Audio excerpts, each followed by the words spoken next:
All right, so here is an overview of the various phases that are going to be involved with this first major writing assignment. We already dove in for head first into the project, and I provided in the an overview. So here are the steps involved.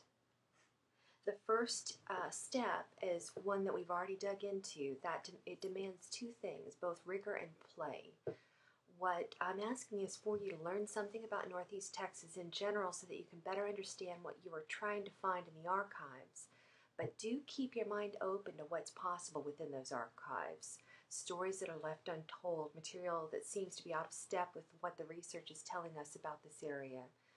Play, research, imagine, and explore, and in doing so use the tips and suggestions and frame of mind that's provided by Undoing Local History, which kind of helps guide us. Think about the elements that draw your attention. What recurring themes are you finding there? What possibilities? What strikes you as worth knowing more about? Use some of the strategies for archival research offered in Undoing Local History. Poke around the archives, but try to do so with purpose.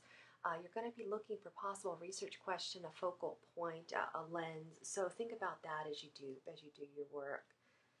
And if it's possible, now last week I really wanted you to try Zotero. If it's not working for you, you don't have to use it. You don't need to change browsers if you're already working with Explorer and it's not going to work with Zotero, or if you're, as one of the students mentioned, a fan of Google Chrome, they don't interact well. Then use whatever tools work best for you. It is difficult to keep up with this research, but there are bookmarking tools, there are cutting and pasting into a Word document, there are just all sorts of options. But if you do choose to go with Zotero, it's very helpful in that it allows you to cite, to add tags, to embed notes, to mark potential like items as related. But keep a careful watch on the many options available to you and the ones with the greatest potential for your research and composing. Think about that as you're doing your work. Rigorous research methods, including both primary and secondary sources, enable you to contextualize your project in the larger conversations across space and time and community. Think about primary sources. Excuse me. Primary sources are, of course, the materials that have been unaltered by the scholarship. Scholars take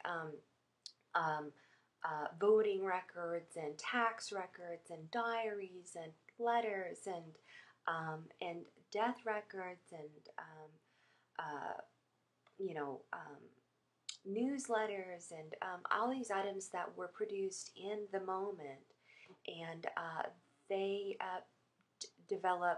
bring their research together based on those items and other methods that, and then their projects are then most of the time peer reviewed by scholars in the field who can test and understand the validity of the claims that they're making based on the evidence that they're providing, and the validity of using that particular evidence in order to make the claims that they're providing.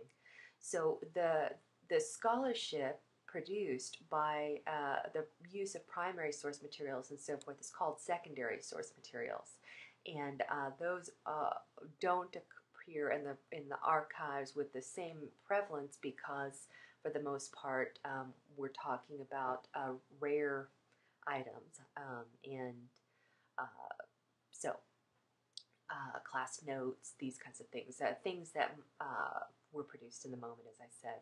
So think about that, but so your project should tell an interesting story, but it should go beyond the mere recounting of events to provide some broader social or cultural critical commentary about this region and life within it. So your research in this first phase, by doing our reading, will help contextualize the artifacts and the emerging themes that you're seeing show up in your project.